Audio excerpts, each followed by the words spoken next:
Halo, kembali lagi bersama saya, Markus. Di dalam video pembelajaran kita pada kali ini, moving forward dari BRI Ventures di chapter 18. Kita sudah sampai pembelajaran di mana hari ini kita akan belajar hal teknis yang saya rasa sangat penting buat kalian, dan tentu pembelajaran yang sangat akan bermanfaat, yaitu bagaimana membuat pitch deck yang baik, benar, dan juga appealing bagi pendengar, baik itu investor ataupun yang lainnya. Saya akan mulai dengan suatu konsep ketika kita mau membangun pitch deck.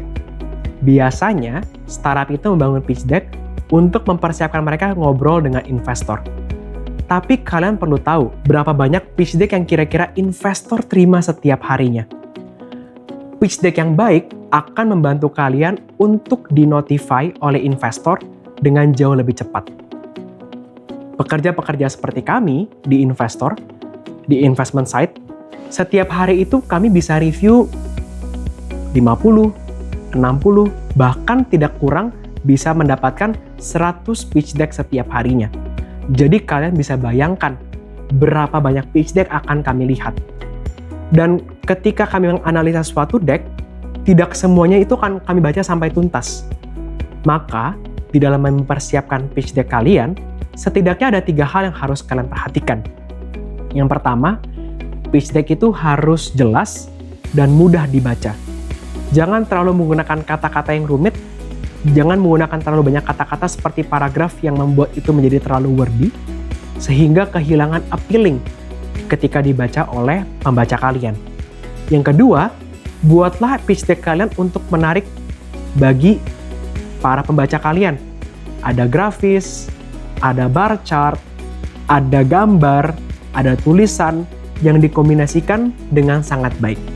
Yang ketiga, sama seperti pembelajaran di chapter kita yang sebelumnya, pastikan pitch deck kalian sudah kontekstual terhadap audiens kalian. Karena pitch deck yang baik ini akan dapat membantu kalian untuk mendapatkan waktu daripada investor. Karena kayak seperti yang saya sudah sampaikan, investor punya banyak sekali review pitch deck yang harus mereka lakukan. Sehingga kalau pitch deck kalian baik, akan membantu para investor setidaknya untuk lebih mudah di dalam melakukan analisa. Tetapi di dalam pembelajaran sesi kali ini, saya akan membuat pitch deck yang mungkin akan digunakan untuk pitching 10-15 menit atau digunakan di dalam first meeting. Sehingga pastikan ketika Anda membuat pitch deck nanti tidak ada misspelling, jangan bertele-tele, lebih baik gunakan bullet points daripada paragraf, hindari kalimat-kalimat panjang yang terlalu overcomplicated, dan fokus terhadap message yang akan kalian sampaikan. Tes sederhananya, buat saya sebut dengan Grandma Rule. Itu apa? Kalau pitch deck kalian ketika kalian ceritakan dapat dimengerti oleh nenek kalian, maka kalian sudah bisa menceritakan pitch deck Anda dengan baik. Karena kalian harus bisa menceritakannya dengan sangat sederhana. Kalau orang yang terdekat kalian saja tidak mengerti, nenek kalian nggak ngerti gitu misalnya pitch deck kalian seperti apa, maka lebih baik kalian perbaiki sebelum kalian kirimkan kepada investor-investor kalian. Oke, setelah ini kalian akan mendengarkan saya membawakan pitch deck. Pitch deck ini tentu adalah rekayasa dan kami mohon maaf jika ada kemiripan, dan pitch deck ini akan digunakan untuk sesi pembelajaran kita bagaimana membangun pitch deck, dan di sesi terakhir setelah kalian mendengarkan pitch deck, saya baru akan membahas poin-poin penting apa yang perlu kita kembangkan di dalam mempersiapkan pitch deck kita. Selamat mendengarkan. Halo, perkenalkan nama saya Markus, CEO dan founder dari Payung Hujan Store. Sedia payung ketika hujan, suatu platform yang disiapkan khusus untuk Anda, untuk membantu Anda di kala hujan. Kami hadir dengan visi dan misi yang jelas, yaitu menyediakan layanan payung online, on-demand services, dengan meningkatkan pertumbuhan dengan sangat cepat untuk menjadikan payung khusus bagi Anda dengan cara yang mudah, dengan cara yang murah, dan juga dengan cara yang transparan. Kenapa? Karena kita sama-sama tahu problem kita hari ini. Kalian pasti malas kan bawa payung kemana-mana? Dan apalagi kalau kita bawa payung, kita suka lupa taruh di mana dan payung kita bisa hilang. Kedua, pasti kita bawa payung ketika hujan. Gak mungkin kita bawa payung ketika panas. Maka rasanya kok mau bazir ya kalau kita mau beli payung. Dan kalau hujan pun, dan kita ketemu ojek payung, kita kadang-kadang diketok harganya. Udah kebasahan, bisa masuk angin, nggak ekonomis lagi dari sisi harga. Maka kami hadir menyediakan solusi untuk Anda. Yaitu apa? Suatu platform yang menghubungkan antara yang membutuhkan payung dengan penyedia payung, menghadirkan harga yang hemat bagi mereka, menghasilkan penghasilan tambahan bagi pemilik payung, dan yang terutama, menjaga kesehatan bagi semua orang. Kenapa hari ini? Karena jelas, kita akan segera masuk kepada musim hujan. Musim di mana yang kalau kita nggak waspada, kita bisa gampang jatuh sakit. Dan platform ini ada untuk melindungi Anda. Dengan melihat perkembangan dari 1.0 sampai ke 4.0 tentang perkembangan payung, saya percaya kita telah masuk kepada era on-demand platform daripada payung services. Market size yang kita bicarakan adalah market size yang sangat-sangat besar.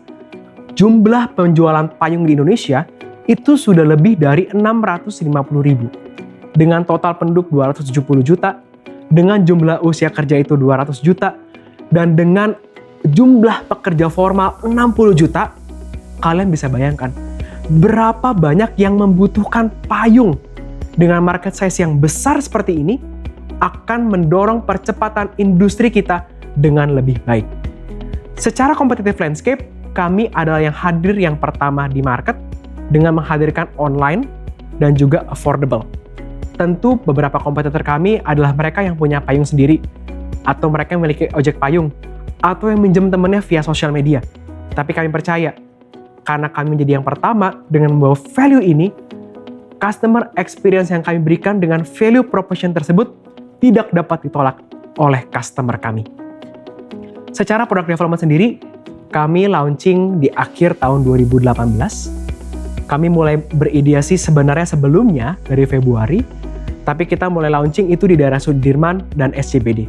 2019 kami launching di Android, dan hari ini kami hadir di iOS, dan kami akan melakukan market expansion ke Surabaya, Medan, Bandung, dan kota-kota Anda berikutnya. Secara business model, sangat-sangat clear, yaitu setiap pekerja yang ada akan di-charge-kan komisi 3.500. Sehingga 3.500 per customer ini dapat menciptakan revenue yang tinggi jika kita kalikan dengan market yang bisa kita capai. Kami prediksikan akan bertumbuh sampai ke angka 196 miliar dengan hanya menciptakan platform penjualan payung ini. Dari tim, kami adalah orang-orang yang memiliki pengalaman cukup baik di dalam mengembangkan industri payung. Ada saya sendiri, dan ada CFO saya, rekan saya Bima Setiaji, dan juga CEO saya Anestia Pramana, dan saya dibantu CTO saya Wahyudi Gunawan. Kami berempat adalah founder yang sudah kenal cukup lama, cukup baik, dan kami bersama-sama memiliki visi yang sama untuk menyediakan on-demand services payung bagi kebutuhan Anda. Secara financials, kami telah berkembang dengan sangat-sangat baik. Pada akhir tahun 2019, kami mulai dan mendapatkan kurang lebih 4 juta rupiah dari pendapatan kami, dan kami mulai bertumbuh dan ditargetkan bisa bertumbuh sampai 8 kali lipat, dan kami percaya tahun depan ketika kami mendapatkan funding, kami sudah EBITDA positif, dan ini sangat baik bagi bisnis kami. Demikian penjelasan dari Payung Hujan Store. Saya Markus, CEO dan founder, undur diri. Baik, teman-teman tadi sudah dengar ya, dan sekali lagi itu hanyalah suatu rekayasa yang kita gunakan untuk sesi pembelajaran kita.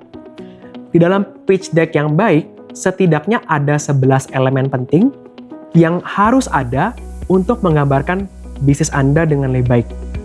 Saya bacakan. Yang pertama, harus ada cover slide. Yang kedua, harus ada company purpose. Yang ketiga, harus ada problem.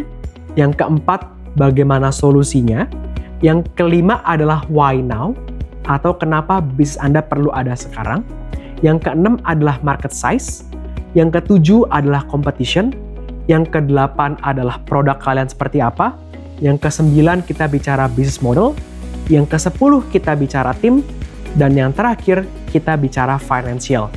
Secara posisi, aturan dapat kalian rubah, kalian sesuaikan, tetapi setidaknya 11 elemen penting ini perlu ada di dalam pitch deck Anda. Saya akan membahas mulai satu persatu dari yang pertama, yaitu cover slide. Jangan lupa berikan cover slide yang baik, yang mudah dimengerti, dan yang jelas, yaitu apa? Ada one-liner startup kalian itu sedang mengerjakan apa. Masukkan nama perusahaan kalian, masukkan website perusahaan kalian, atau kalian kalau sudah ada aplikasi, ada digital, ataupun Android, silahkan dimasukkan. Dan masukkan satu kalimat yang dapat menjelaskan startup kamu dengan baik. Sehingga dengan membaca cover slide, orang bisa melakukan relate, kira-kira kalian sedang mengerjakan apa. Yang kedua, kita masuk kepada company purpose. Company purpose itu harus menjelaskan dengan singkat, padat, dan jelas startup kalian itu apa yang sedang dikembangkan dengan satu kalimat pendek yang deklaratif. Kalian juga bisa masukkan visi dan misi kalian di sini, sehingga orang dapat buy-ins kira-kira apa yang sedang kalian kembangkan. Visi bisa menjadi besar, tetapi bisa dimulai dari suatu hal yang kecil yang bisa dikerjakan dan visible untuk dilakukan. Yang ketiga, ketika kita bicara problem, ceritakanlah inti daripada masalah. Ceritakanlah inti daripada masalah yang kalian hadapi dan ceritakanlah dengan narasi yang baik. Tadi, kalau kalian ingat, di dalam video kita, payung hujan don't store, itu kan disebutkan problemnya 3. Bawa payung kemana-mana sulit, beli payung kok rasanya mahal gitu ya, mubazir. Dan yang ketiga, kalau ketemu ojek payung itu kadang-kadang harganya nggak ekonomis. Nah, problem ini usahakan something yang relate dengan kalian dan juga dengan pembaca. Karena mungkin pembaca atau investor atau siapapun itu belum tentu melihat dengan cara pandang yang sama. Sehingga problem ini menjadi penting untuk mendefinisikan konteks daripada pitch deck kalian. Rincikan, kalau bisa, apa yang sudah customer coba tetapi gagal. Berikan rasa seberapa besar masalahnya. Apakah ini masalah seperti vitamin, dapat diminum tiap hari lalu selesai, atau ini seperti Panadol yang harus diminum satu kali karena ini pain points yang besar. Dan ceritakan ini menjadi satu korelasi yang baik untuk menceritakan problem Anda. Ketika kalian sudah selesai menciptakan problem, menceritakannya, lalu kita masuk ke bagian yang berikutnya, yaitu adalah solution. Solution ini harus jelas dan disesuaikan dengan value proposition bisnis Anda. Bagaimana Anda mendatangkan suatu customer? Bagaimana Anda memberikan customer experience yang baik? Dan perhatikan core value yang ada. Kalau tadi ingat, kita bicara lebih cepat, lebih mudah, lebih murah gitu kan? Ini harus keluar dan penting untuk disampaikan. Tentukan kira-kira apa core value proposition bisnis Anda, sehingga ketika orang mendengarkan, mereka bisa relate. Yang berikutnya, bagian yang tidak kalah penting, yaitu adalah ketika kita bicara why now. Why now ini adalah kenapa sekarang. Kenapa startup ini harus muncul sekarang? Kenapa nggak kemarin? Atau nggak besok? Atau nggak setahun lagi? Why now? Ini arti kita bicara momentum. Kita bicara market trends. Kita bicara signifikansi dari produk Anda, evolusinya seperti apa. Dari dulu, sekarang, dan kemudian. Yang berikutnya, kita juga bicara tentang market size. Kalau tadi ingat, market size-nya cukup besar. Nah, di dalam analisa market size ini, tipsnya adalah bagi menjadi 3 bagian. TAM, SAM, dan SOM. TAM itu kita bicara tentang total addressable market, yaitu seberapa besar market yang ada. Setelah TAM, kita bicara SAM. SAM itu adalah serviceable addressable market. Dari market yang besar tadi, berapa banyak yang bisa kalian layani? SOM itu bicara serviceable obtainable market. Dari market yang bisa kalian layani, berapa banyak yang bisa kalian akuisisi menjadi customer kalian. Dengan menunjukkan TAM, SAM, SOM yang jelas baik itu top down atau bottom up strategi, orang bisa relate dengan target market kalian, key karakteristiknya, sekaligus juga dengan segmentasinya. Setelah menggambarkan hal-hal yang tadi, berikutnya kita bicara competition. Competitive landscape ini menjadi penting. Biasanya bisa kita bagi dengan bentuknya kuadran, 2x2 gitu ya, offline, online, expensive, affordable misalnya, atau bisa kalian juga bagi menjadi bentuk table. Kalian bandingkan antara satu kompetitor dengan kompetitor yang lainnya. Kompetitor tentu ada banyak, ada yang direct ataupun indirect. Kompetitor juga perlu menggambarkan kalian punya competitive advantage. Bagaimana kalian memandang bisnis Anda di pasar sehingga para pendengar Anda sadar posisi kalian di mana. Dan competitive landscape ini juga penting untuk menggambarkan barriers to entry. Apakah industri kalian itu high barrier to entry, low barriers to entry, karena ini akan menggambarkan seberapa besar dan seberapa kuat kalian bisa melakukan dominasi di dalam pasar kalian. Yang berikutnya, kita juga bicara tentang produk. Produk tidak harus digambarkan secara kompleks, bisa berupa screenshot yang menunjukkan functionality, fitur yang important. Biasanya kalau presentasi, kita mau ngelakuin live demo ataupun menggunakan video. Pastikan itu berjalan dengan baik. Karena saya pernah punya pengalaman beberapa kali mereka ingin menambahkan video dan akhirnya gagal, dan itu menghilangkan momentum ketika menceritakan bisnis Anda melalui suatu pitch deck. Pastikan juga di dalam produk ada roadmap. Kapan kalian mulai, hari ini di mana, dan kemudian akan seperti apa. Roadmap ini akan menggambarkan seberapa kalian paham dan mengerti industri yang akan kalian kembangkan dengan produk yang kalian siapkan. Yang berikutnya, poin ke-9, kalau masih ngikutin gitu ya, itu kita bicara business model. Business model, kita bicara revenue model. Sudah ada chapter yang bahas sendiri tentang business model. Bagi yang belum dengar, boleh nanti setelah ini dengar chapter tersebut. Tapi business model itu kita bicara revenue model. Bagaimana startup Anda menghasilkan uang? Apakah melalui fee? Apakah melalui transaction? Atau caranya seperti apa? Apakah itu flat fee? Apakah itu floating? Sales-nya seperti apa? Distribution modelnya seperti apa? Perlu digambarkan. Karena at the end of the day, a business must make a money. Mereka harus menciptakan uang. Dan ini menjadi penting untuk menggambarkan seberapa mengerti kalian terhadap business model yang sedang dikembangkan. Poin yang berikutnya adalah kita bicara founders. Founders di sini untuk menunjukkan seberapa banyak tim, nggak perlu semuanya dimasukin gitu ya, biasanya hanya founder atau key employees.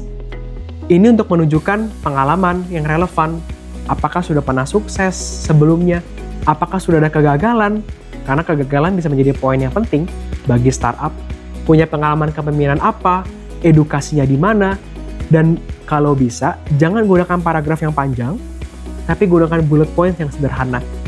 Kalau kalian juga punya advisors, bisa kalian masukkan juga di halaman ini, sehingga ada founder, key employees, dan juga board of advisor. Yang terakhir, yaitu kita bicara tentang financials.